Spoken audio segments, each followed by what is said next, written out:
in his career. So, Shannon, I got to ask, how much does this hurt LeBron's case for the GOAT? It doesn't hurt his case because it's not true. So now we just going to disregard Bill Russell, huh?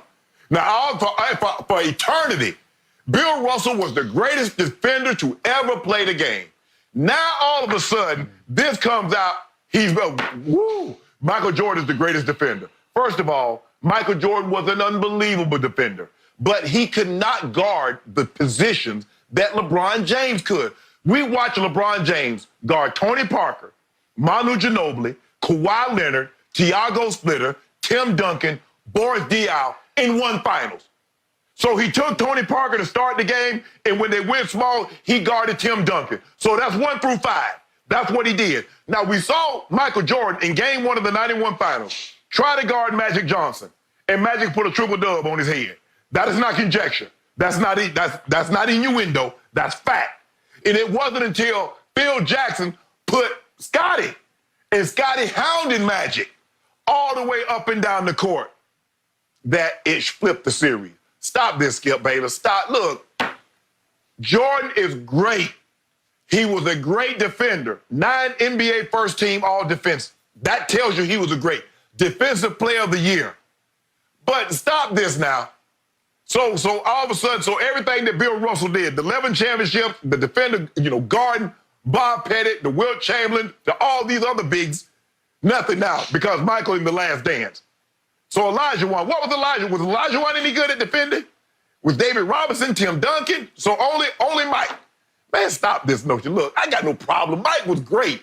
But now we done lost our mind with this, Skip. We really done lost our mind. No, y'all lost y'all mind. I haven't lost my mind. Oh, really? No. Y'all, in this case, is Glenn Doc Rivers. Doc Rivers coached the Boston Celtics. He won a championship in Boston, Massachusetts. That's where the great Bill Russell obviously played. So you don't think Doc wasn't aware as an African-American head coach, highly respected? I think he's the best coach in basketball. Said that for years, even beyond Popovich. You don't think Doc is not aware of Bill Russell's legacy in Boston? He knows everything about Bill Russell. He knows about the level of competition in Bill Russell's day. I told you earlier in the show, Wilt Chamberlain was mentally soft, physically all-time gifted, mentally soft. Bill Russell was mentally tough at about 6 feet 9 inches tall. He's about LeBron's size. In fact, he's not as strong as LeBron is, weight room strong, because obviously nobody went to the weight room, or very few did in those days. So Bill Russell on mental toughness, on slyness, on basketball IQ, and just on savvy and skill, he took advantage of Wilt Chamberlain and beat him all but one time that they faced each other in postseason play. So my point is that that's all well and good, but Doc knows firsthand what it felt like to try to dribble the ball up the floor against Michael Jordan. It was virtually impossible. He wore you out. You couldn't get the ball past half court against him because of the assassin's mentality and the length and the strength and the cat quickness. Remember, Michael Jordan was timed once in the 40 at 4'3" at 6 feet 6 inches tall. 4'3", and he had lightning quickness. So when you put that all together with a defensive drive and mindset, and I got to read B.J. Armstrong's quote in Jackie McMullen's terrific piece on ESPN.com. B.J. said, a teammate of Jordan's and an all-star, in my mind, Michael was actually a defensive player who also happened to be exceptionally talented on offense. In many ways, he knew the game on that side of the ball defensively better than offensively, said B.J. Armstrong. I agree. I was there. I told you I covered the 98 Bulls for the Chicago Tribune during The Last Dance. And Shannon, I've told you repeatedly on this show, so I'm not second guessing. This was a first guess. Not being a hypocrite. This isn't 2020 hindsight. I told you that Bulls team led by Michael Jordan was the greatest defensive team I have ever seen. They suffocated teams. And Scottie was a very good defender, but he was not in Michael's league when it came to mental toughness, that psycho drive and killer will, which leads to one other Doc quote. He says in Jackie McMullen's piece, I've always thought players who talk trash defensively are far more devastating than the scorers who say stuff. Michael would tell you he's going to shut you down defensively and then do it.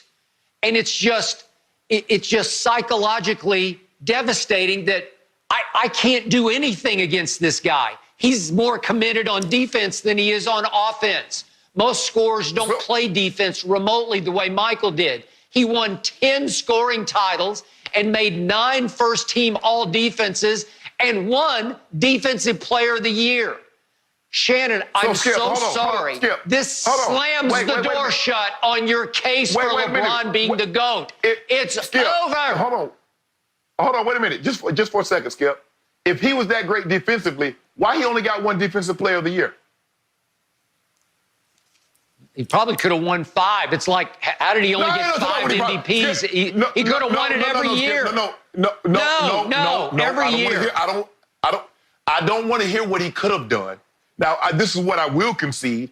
Michael Jordan had a higher peak, longer on the defensive end than LeBron James. Because I think we look at LeBron over the last 4 or 5 years, and we don't see the defensive intensity that he had earlier in his career. Skip, he made 6 first-team all-defensive teams. So clearly he can play defense, okay? So this notion that all of a sudden he's Kyle Kuzma on the defensive end is being a little bit disingenuous. He did finish runner-up 1 year for Defensive Player of the Year to a guy that didn't even make first-team all-defense, Mark Gasol in Memphis. So my thing is, Skip, is that what I'm trying to understand is that now everything, Michael Jordan was a defender, Michael Jordan was a scorer. That's what he was, Skip. And he happened to be he was great on the defensive end. But Michael Jordan was a scorer first, Skip. Everybody knows that. So if that's the case, Skip, why did he only win 1 Defensive Player of the Year? Shannon, I'm not first guessing. I told you this. I mean, I'm not second. I told you this from the start. He was a demon on defense. He traumatized teams with his defense first. It often led to his offense. And I got to read one more Doc quote. Yeah, go ahead. No, go ahead. I want to hear Doc's quote. Final quote from Doc. The more athletic and dominant you are, the less people give you credit for your intelligence. True. He says, it's funny, Bird and Magic, neither of them super athletes, so we gave them all the credit for their brains. Yes, we did. We did. Well, says Doc, Michael was just as clever as those two were. At least as clever as the great Magic Johnson was Michael. He was a genius on the defensive end. He could anticipate. He could see it before you passed it. He could disrupt. He led the league in steals 3 times. LeBron didn't do any of that. LeBron wasn't a Defensive Player of the Year. LeBron did not have that assassin mentality on defense the way Michael Jeffrey Jordan did. And for you to invoke the name of he guarded Tiago Splitter, and you're giving him credit for that? You could have guarded Tiago Splitter. Okay, what about Tim Duncan? He's big and he's slow. What about Duncan? Yeah, what about him?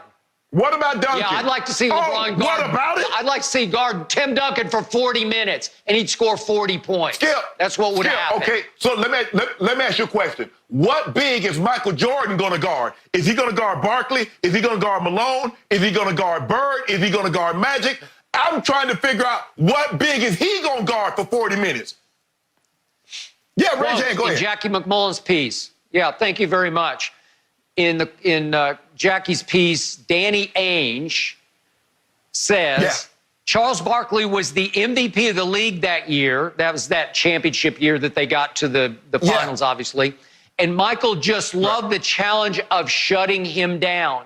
And Danny went into the trash talking that was also a part of of Michael's arsenal, that he would get in Charles's head and just psychologically destroy Charles Barkley. So yeah, he guarded Charles.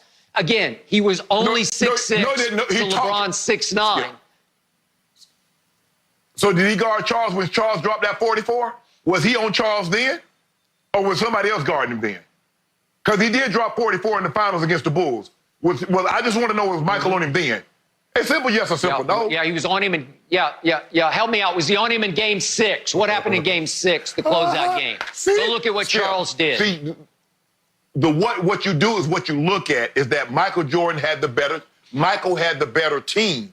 And see, when he has the better team, he wins. But you ain't mentioned nothing about him shutting down Bird, Magic, all those other bigs. All I'm saying, Skip, there have been times that that LeBron would guard the point, he would guard the 2, he would guard the 3, the 4, and the 5.